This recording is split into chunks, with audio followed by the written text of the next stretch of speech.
기독교는 부활이 없으면 생명이 없어요. 그래서 심정부다. 우리가 꼭 기억해야 될 사실들이 있어요. 부활은 어떤 고상한 사상이나 종교적 비유가 아니에요. 부활은 어떤 우리의 생각, 우리가 상상하는 그런 게 아니고 역사적인 사실이에요. 실제로 일어난 사건이란 말이죠. 만약 부활을 가지고 그 제자들이, 예수님의 제자들이 더 나가서 그 이후에 교부들이 단순히 예수의 정신, 계승에 불과하다고 보면 오늘 우리는 이 자리에 모여야 될 이유가 전혀 없어요. 본문 17절에 보면 아주 정말 무서운 가정을 하고 있습니다.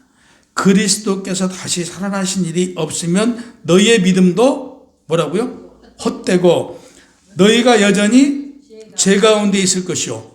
하나님은 사도 바울을 통해서 부활이 없으면 기독교는 껍데기만 있다.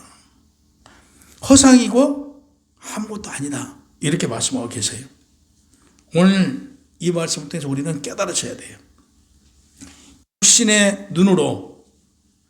육신의 눈을 들어서 무덤을 깨트리고 일어나신 그리스도의 실제적인 승리를 우리가 함께 대면하는 시간을 가져야 돼요. 이 시간이. 십자가의 순환과 복음의 객관적 확증으로는 첫째로 그리스도의 부활은 우리가 받은 복음의 진짜라는 하늘의 도장이에요. 하늘에 딱 도장을 찍어준 거예요. 17절 분명히 이렇게 말하고 있습니다. 헛되다 이렇게 표현해요. 헛되다. 헛되다는 건 십자가 없이 비어있는 빈 깡통이다 이런 얘기예요. 헛되다는 것은.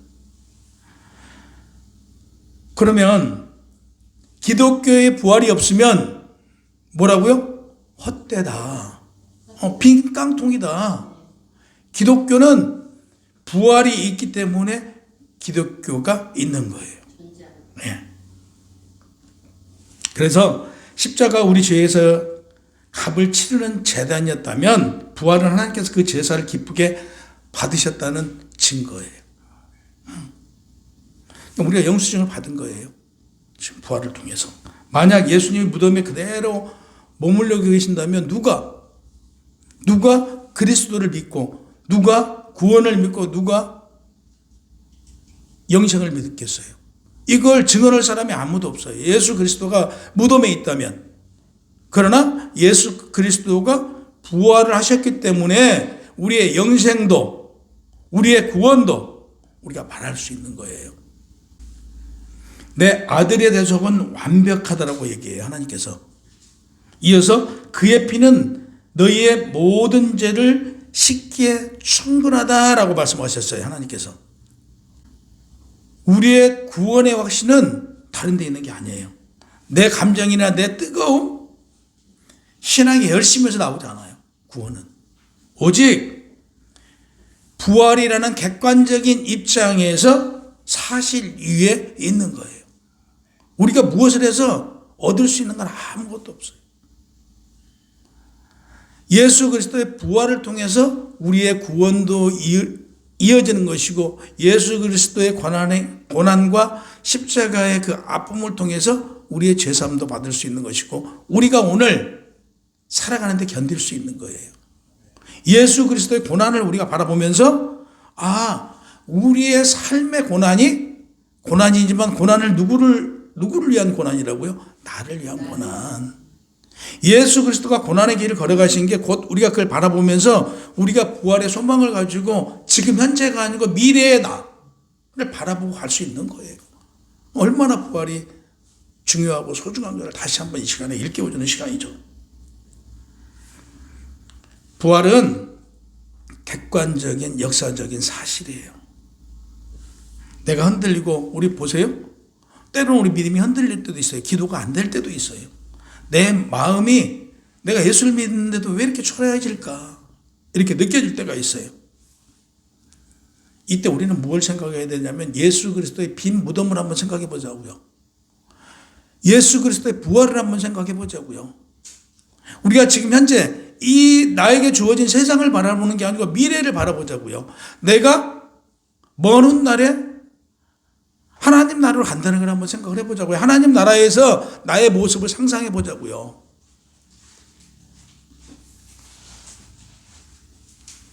그래서 우리의 내면에 있는 나에게 매여 있으면 안 돼요. 이미 완성된 그리스도의 부활 사건이 우리는 있어야 돼요. 이러면 삶에 어려움이 없어요. 이러면 고난도 고통도 힘겨움도 하나도 없어요. 이렇게 되면. 두 번째, 그리스도의 부활은 오늘날 교회가 존재하는 이유예요. 그리스도의 부활이 없으면 교회가 존재하지 않았어요. 그 유일한 근거에 20절에 보면 이렇게 말씀해요. 시작은 장엄합니다. 그러나 이제 부활이 없으면 우리는 세상에서 가장 불쌍한 자들이라고 말해요. 뭐가 없으면요?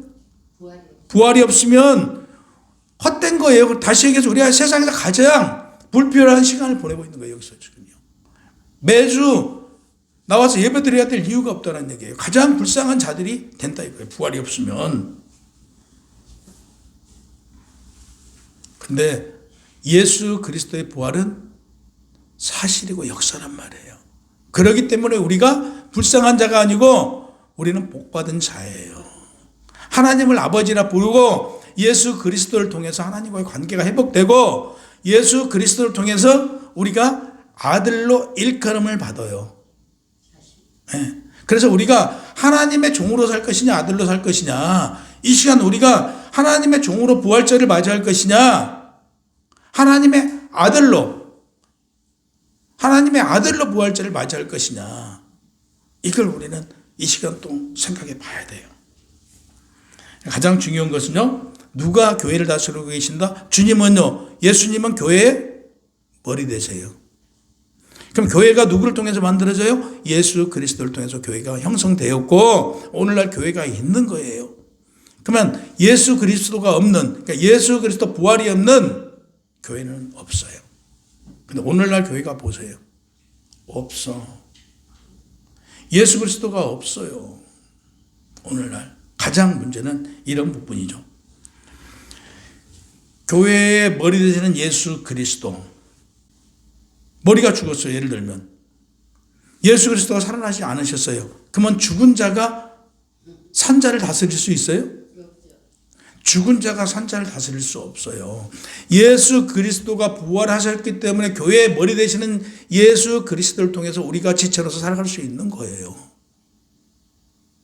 그럼 우리 지체로서 어떻게 살아야 되느냐는 늘 드리는 말씀이지만 구원받은 자는 구원받은 자다운 행실을 우리 삶에서 나와야 된다. 그래서 우리는 입에서 떨어진 거 절대적으로 일치해야 된다. 그게 그리스도의 삶이다. 그래서 그리스도, 다시 여기서 교회의 문제가 뭐냐면 외형적인 데 있잖아요. 교회의 문제는. 어디 있어요? 우리의 심령의 문제예요. 우리가 문제인 거예요. 우리의 문제예요. 우리 심령의 문제예요. 교회 문제가 저 멀리, 저 밖에 있는 게 아니고 우리 안에 있어요. 우리 안에.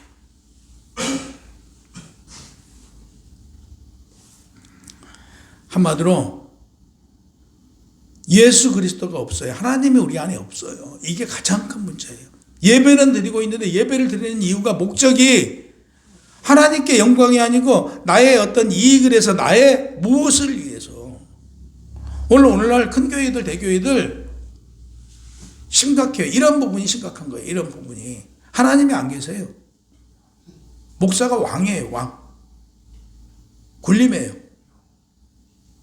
이런 문제예요. 그러면 성도들이 나는 그 교회를 통해서 무엇인가 얻을 수 있을까? 나는 그 교회를 통해서 어떤 사업을 할까? 이런 기본적인 생각으로 예배에 참여한단 말이에요. 이게 하나님 받으시냐는 얘기죠. 받지 않아요. 이런 예배는.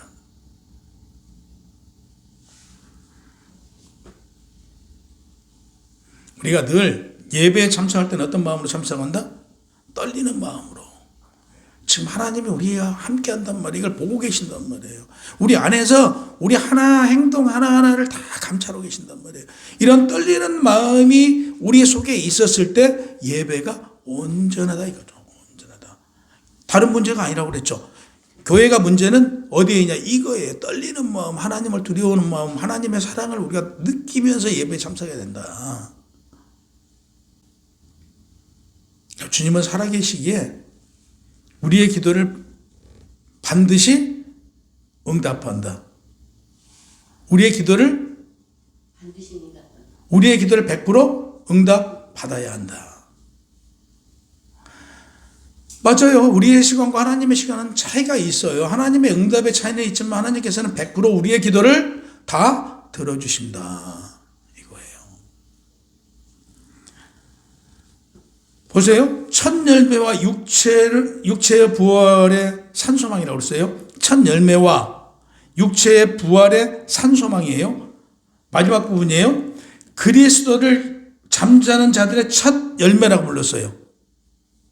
그러면 이 첫 열매가 무슨 뜻이냐면요. 그리스도가 첫 열매예요. 예수 그리스도가. 그러면 우리는 그 첫 열매에 붙어서 가는 자들인데 첫 열매의 역할은 뭐냐면 내가 처음 나서 첫 열매가 아니고 이후에 오는 모든 성도들이 누구와 같이 예수 그리스도와 같이 되도록 이끄는 게 첫 열매의 역할이에요. 그러면 우리는 그리스도와 함께 한대. 그리스도를 통해서 구원을 받았대. 그리스도를 통해서 하나님과 관계가 회복됐대. 그리스도를 통해서 우리가 영원한 나라에 간대. 근데 우리 마음속은 어때요? 하나님도 없어. 그냥 예배 형식적으로 와서 참여해. 이거 안 된다 이거죠. 그래서 여기서 강조점을 놓치지 말아야 돼요. 성경이 말하는 부활은요. 영혼의 부활이 아니라 육체 부활이에요. 오늘 15장의 이 부활은요. 영혼의 부활이 아니고 육체가 부활한다는 얘기예요. 이런 얘기를 해요. 요즘에 흔히 들리는 얘기죠. 사람이 죽으면 어디다 묻어요? 산에 묻죠. 사람이 죽으면 또 어떻게 해요? 화장하죠. 화장해버리면 그 육신이 어디가 있어? 이미 흙에서 썩어버렸고 화장해서 다 태워버렸는데 이렇게 얘기하고 질문할 수 있어. 이럴 때 뭐라고 대답을 해야 되냐? 하나님 우리를 뭘로 만들었어요? 흙으로. 그러면 지금 죄가 되어버린 우리의 육체를 하나님께서 만드실 수 있을까요? 없을까요? 다시요. 있어요. 흙으로, 땅에 있는 흙으로 빚어서 우리의 형상을 만들어 사람을 만들었어요. 그러면 우리가 죄가 되어버렸어. 근데 하나님은 못 만드시는 게 없어요. 세상을 창조하신 분이에요. 그러면 우리를 만드신 분이야. 그러면 죄가 아니고 공기 가지고도 우리를 만들 수 있는 거고 그 어떤 걸로도 인간을 만들어낼 수 있는 게 하나님이란 말이에요. 그러면 세상을 창조하신 하나님께서 우리가 지금 육신이 없어. 흙에 묻혀 썩어졌어요. 그러면 우리가 화장을 해서 우리 육신이 없어졌어. 그렇다고 해서 우리 육신을 지금 오늘 15장에서 말하는 육신의 부활을 얘기하고 있어요. 육신의 부활이 없다? 있다. 있다. 기억하세요? 네. 육신의 부활이 있다 없다? 있다. 있다. 하나님은 우리가 생각하는 하나님, 우리 머리로 상상할 수 있는 하나님이 아니란 말이에요. 그분은 못하시는 일이 없단 말이에요. 그래서 우리 육신을 부활하신다. 이게 정말 그 신학자들 사이에서도 문제고 우리 장로교는요. 우리 장로교는 기억하세요. 오늘 드릴 말씀을 3분설과 2분설이라는 게 있어. 다시 얘기해서 영, 혼, 육이라는 게 있어. 또 육체의 부활이 나와요. 오늘 이게 나오는데 영, 혼, 육이 무슨 얘기냐. 이걸 3분설이라고 영혼과 육을 2분설이라고 그래요. 근데 우리 장로교는 영, 혼, 하나예요. 육이에요. 다시 얘기해서 영을 혼이라고 표현을 하기도 하고 성경에서 혼을 영이라고 표현하고 영을 혼이라고도 표현해요. 그러니까 영혼이라고도 표현해요. 이걸 가지고 영혼 육이다 3분설이다. 영혼 육이다 2분설이다 이런 걸 얘기를 해요. 근데 아니에요. 우리 장로교는 영혼이 하나예요. 다시 얘기해서 영혼은 어디에 있는 거예요? 우리 눈에 보이는 거예요? 안 보이는 거예요. 영이 눈에 보여요? 혼이 눈에 보여요? 안 보이는 게 하나로 묶어져 있어요. 그리고 육은 어디 있어요? 우리가 지니고 있잖아요. 그래서 보이지 않는 우리 실상에 우리가 볼 수 없는 게 영혼이고 육이 하나예요. 그래서 영혼과 육으로 나눠서 우리는 몇 분서를 믿는다? 2분서를 믿는다. 장로교는. 그래서 기억해 두셔야 돼요. 우리 육신의 부활이 있다 없다? 있다. 이게 오늘 고린도전서 15장에서 하시는 말씀이에요. 그래서 우리가 육체의 부활이 있단 말이에요. 그래서 잠자는 자들이라고 오늘 표현하고 있어요. 잠자는 자들. 이것은 무슨 얘기냐면 육체적으로 잠들어 있는 자들, 육체적으로 죽은 자들이에요. 이들이 부활을 한다는 말이에요. 부활하는 것을 지금 말하고 있어요. 다시 얘기해서 영원히 잠자고 있는 자들이 장차 부활로 하나님께서 그들 몸을 만드신단 말이에요. 일으키신다라는 표현이에요. 그래서 성도의 죽음은 있어요, 없어요? 육신의 죽음은 있지만 성도의 죽음은 없어요. 우리가 죽으면 또 중요한 거에 기억하세요. 우리가 죽으면 어디 가요? 천국 가는 거예요. 어떤 얘기 다른 얘기 인정되지 않아요? 우리가 죽으면 어디 가요? 예수님과 같이 천국 가는 거예요. 누가 천주교에서는 이렇게 얘기해요. 연옥설을 얘기를 해요. 사람이 죽으면 어디 가요? 연옥은 죄 지은 사람이에요. 그러니까 어디 가요? 그러니까 사람이 연옥설이라는 것은 죄를 지든 안 지든 간에 중간이 있는 거예요. 성경에도 계시록을 보면 그렇게 나와요. 사람이 죽어서 천년왕국에 가서 천년 동안 왕노릇하다가 마지막에 백보자 심판을 통해서 천국이냐 지옥이냐 나눠진다고 계시록에 나와요. 근데 이건 계시록에서 이 얘기하고 있는 거고 전체적인 성경을 풀면 사람이 죽으면 어디 가요? 천국 가는 거예요. 다른 얘기하면 이건 안 돼요. 그러나 계시록에서 계시록을 풀면 다른 얘기도 할 수 있지만 이건 학설이에요. 학설. 근데 우리가 성경 장로교에서는 어떻게 얘기한다? 사람이 죽으면 어디 간다? 누가 물어보면 그렇게 분명히 얘기돼. 사람이 죽으면 어디 간다? 천국 간다. 이렇게 얘기해야 돼요. 그리고 마지막에 육신의 부활. 오늘 부활절이니까 이거 세 가지는 기억하세요. 사람이 죽으면 천국 간다. 두 번째, 우리의 육신이 부활한다? 부활한다. 또 우리는 영혼이 하나고, 그러니까 보이지 않는 게 영혼이에요. 이게 하나고 우리 육체는 하나다. 그래서 이분설을 장로교는 이분설이다. 이렇게.